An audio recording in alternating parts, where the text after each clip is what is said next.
स्थानिक गुन्हे शाखा अकोला यांच्याकडून पोलीस स्टेशन हिवरखेड हद्दीत गोवंश जातीच्या जनावरांची निर्दयतेने कोंबून वाहतूक करून कत्तलीकरिता घेऊन जाणारी एकूण 8 गोवंश जातीच्या जनावरांची सुटका, तसेच 2 चारचाकी वाहनासह 2 आरोपी अटक,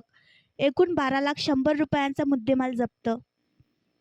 अकोला जिल्ह्यात मोठ्या प्रमाणात गोवंश जातीची जनावरे वाहतूक करून कत्तलीकरिता घेऊन जाण्याचे प्रमाण वाढत असल्याने माननीय पोलीस अधीक्षक साहेब अकोला यांनी आदेशित करून त्यास प्रतिबंधक कारवाईकरिता पथक गठीत केले. या पथकाने गोपनीय बातमीदाराकडून माहिती घेऊन आज दिनांक 10 ऑगस्ट 2024 रोजी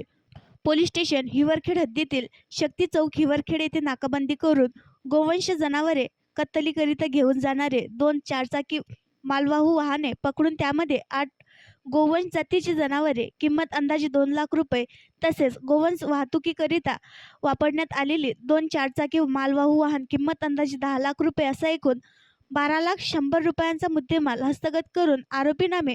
अब्दुल नाझीम अब्दुल नजीर वय 30 वर्ष, शेख काझिम शेख नजीर वय 22 वर्ष, दोन्ही राहणार दिवाणझरी तालुका तेल्हारा जिल्हा अकोला यास पुढील तपासकामी पोलीस स्टेशन हिवरखेड यांच्या ताब्यात देण्यात आले आहे. तसेच नमूद गोवंश यांना पुढील संगोपनाकरिता गोवंश संस्था दर्यापूर रोड अकोट तालुका अकोट जिल्हा अकोला येथे ठेवण्यात आले. सदरची कारवाई ही माननीय पोलीस अधीक्षक श्री बच्चन सिंग साहेब यांच्या मार्गदर्शनाखाली स्थानिक गुन्हे शाखा अकोला यांनी केली आहे. आणखी नवीन व्हिडिओ पाहण्यासाठी आमच्या देशमुख एक्सप्रेस न्यूज चॅनलला सबस्क्राईब करा, लाईक करा आणि शेअर करा.